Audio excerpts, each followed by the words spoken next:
高雄市发生强风吹断路树砸伤机车骑士的意外，有一名57岁的妇人，她是骑着摩托车行经高雄市鸟松区的松义路，这路旁有一棵长3公尺，大概是一个拳头粗的行道树，突然就断裂了。这个妇人是连人带车整个摔飞，她的身体有多处擦伤。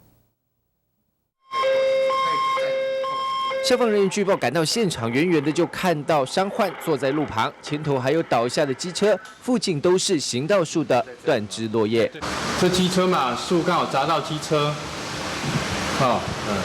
还有人他已经坐在这个行道那个人行道那边。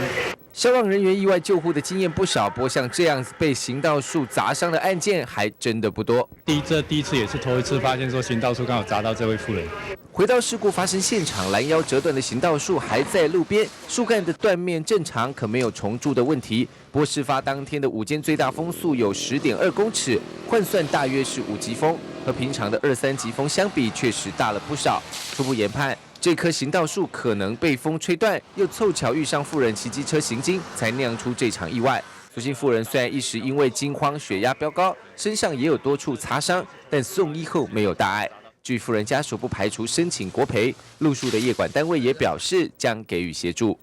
民事新闻郑博希耀德高雄市报道。